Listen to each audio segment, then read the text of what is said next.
Hello students, welcome to another new video. So basically इस वाले video में हम पढ़ने वाले हैं बीमा एजेंट के बारे में। अब धीरे धीरे करते हैं, एक दो वीडियोस के बाद में अपना इंश्योरेंस वाला चैप्टर ओवरऑल क्लियर हो जाएगा। पूरे इसके कंप्लीट हो चुके हैं। अब लास्ट के कुछ कुछ टॉपिक्स ऐसे रह गए हैं जो you should know about it. तो सबसे पहले हम स्टार्ट करते हैं बीमा एजेंट। बेसिकली एजेंट क्या होता है और बीमा एजेंट क्या होता है। तो देखो, एजेंट के बारे में तो आपको पता होगा कि ऐसा कोई भी व्यक्ति जो प्रिंसिपल के लिए काम करता है, किसी प्रधान के लिए काम करता है या फिर किसी कंपनी का प्रतिनिधित्व करता है, उसे हम क्या कहते हैं? एजेंट कहते हैं। उसी तरीके से बीमा एजेंट भी होता है जो किसी बीमा कंपनी का प्रतिनिधित्व करता है या किसी बीमा कंपनी के लिए काम करता है, उसे हम बीमा एजेंट कहते हैं। तो एक एजेंट वह व्यक्ति होता है जो किसी बीमा कंपनी का प्रतिनिधित्व करता है। यही बात है कि ऐसा कोई भी व्यक्ति जो किसी बीमा कंपनी का प्रतिनिधित्व करेगा, उसे हम क्या कहेंगे? बीमा एजेंट कहेंगे। और अपनी ओर से बीमा पॉलिसी बेचता है कि बीमा कंपनी ऐसे एजेंटों को नियुक्त करती है और अलग अलग भौगोलिक क्षेत्रों में भेज देती है, जिससे कि वो अलग अलग क्षेत्रों में जाकर के उस बीमा पॉलिसी को बेच सकते हैं। बीमाकर्ता और बीमा धारक के बीच मध्यस्थ के रूप में कार्य करने वाले व्यक्ति को क्या कहा जाता है? एजेंट कहा जाता है। बीमा करता कौन होता है? बीमा कंपनी खुद बीमा करता होती है। बीमा धारक कोई भी व्यक्ति जिसने अपने नाम से बीमा करवाया हो, वो बीमा धारक माना जाएगा। यहाँ एक सबसे बड़ी जानने वाली बात यह है कि एक बीमा एजेंट और एक सामान्य एजेंट के बीच में अंतर होता है। क्यों होता है? क्योंकि जो एक एजेंट होता है वो अपने प्रधान की अनुपस्थिति में किसी भी तरीके का अनुबंध कर सकता है, जबकि बीमा कंपनी का जो एजेंट होता है वो अपने प्रिंसिपल की अनुपस्थिति में कोई अनुबंध नहीं कर सकता। अब देखते हैं एजेंट का अर्थ। वह व्यक्ति जो किसी दूसरे की ओर से कार्य करने के लिए या अन्य व्यक्तियों के साथ व्यवहार में दूसरे का प्रतिनिधित्व करने के लिए नियुक्त किया जाता है, उसे हम क्या कहते हैं? एजेंट कहते हैं। कि किसी दूसरे के लिए काम कर रहा है, खुद के लिए काम नहीं कर रहा। तो ऐसी सिचुएशन में बीमा एजेंट किसके लिए काम करेगा? बीमा कंपनी के लिए काम कर रहा होगा। ठीक है, समझ में आई है आपको बात? फिर देखिए, वह व्यक्ति जिसके लिए कार्य अथवा प्रतिनिधित्व किया जाता है, उसे हम क्या कहते हैं? प्रधान। तो यहाँ बीमा कंपनी को हम क्या मान लेंगे? प्रधान मान लेंगे। एजेंट और प्रधान के बीच के संबंध को ही हम क्या कहते हैं? एजेंसी कहते हैं। जो एजेंट होगा, बीमा एजेंट या फिर सामान्य एजेंट और प्रधान प्रिंसिपल, उन दोनों के बीच के संबंध को क्या कहा जाता है? एजेंसी कहा जाता है। अब देखिए, धारा 182 के अनुसार एजेंट वह व्यक्ति जिसे किसी अन्य व्यक्ति द्वारा अपने कार्य को करने अथवा किसी अन्य तथा तृतीय पक्षकार के साथ व्यवहार करने हेतु अपना प्रतिनिधित्व करने के लिए नियुक्त किया जाता है, उसे हम क्या कहते हैं?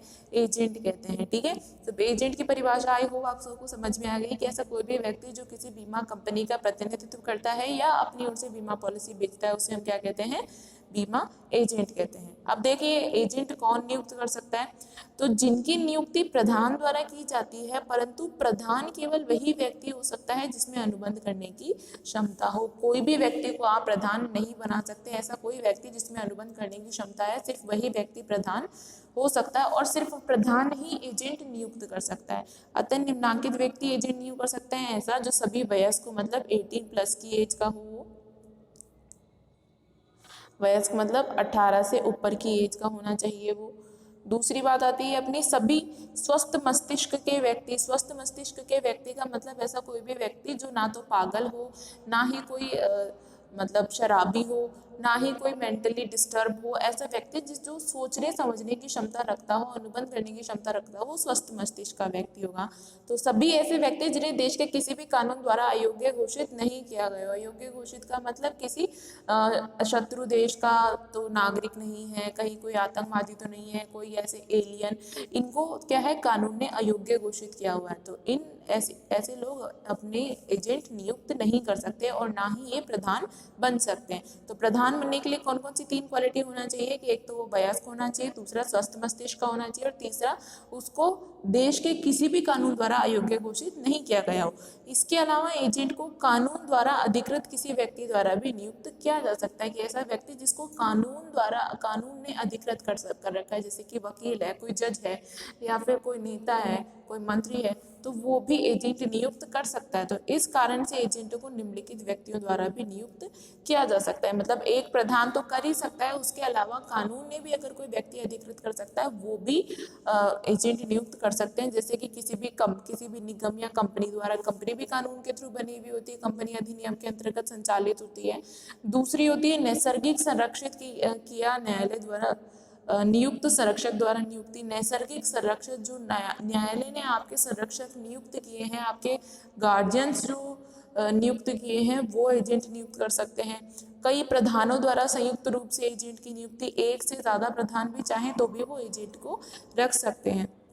अब देखिए ये तो बात हो गई एजेंट कौन नियुक्त कर सकता है। अब बात आती है कि एजेंट कौन हो सकता है। तो धारा 184 के अनुसार कोई भी व्यक्ति एजेंट बन सकता है, अतः चाहे कोई भी व्यक्ति जिसमें अनुबंध करने की क्षमता हो अथवा नहीं एजेंट नियुक्त हो सकता है। तो एजेंट बनने के लिए ये जरूरी नहीं है कि आप में अनुबंध करने की क्षमता हो ही सही। अनुबंध करने की क्षमता मतलब 18+ का होना चाहिए, स्वस्थ मस्तिष्क का वो होना चाहिए। दूसरी चीज ये देश के किसी भी कानून द्वारा अयोग्य घोषित नहीं किया जाना चाहिए। ये तो था प्रधान की स्थिति में। प्रधान कौन होगा? जो 18+ का होगा, स्वस्थ मस्तिष्क का होगा और देश के किसी भी कानून द्वारा अयोग्य घोषित नहीं होगा। लेकिन एजेंट कोई भी व्यक्ति बन सकता है जिसमें अनुबंध करने की क्षमता हो या नहीं हो। अतः अवयस्क व्यक्ति और अस्वस्थ मस्तिष्क के व्यक्ति भी एजेंट नियुक्त किए जा सकते हैं। इसलिए एजेंसी की स्थापना करने के लिए ठहराव का होना पर्याप्त होता है कि आपको अनुबंध करने की ज़्यादा ज़रूरत नहीं है, आपके लिए ठहराव भी पर्याप्त है। I hope you like this video. Thanks for watching this. Still you guys have any doubts and queries, you can do comment on this video. I will surely try to sort out all your doubts and queries. Till guys, be prepared, be safe.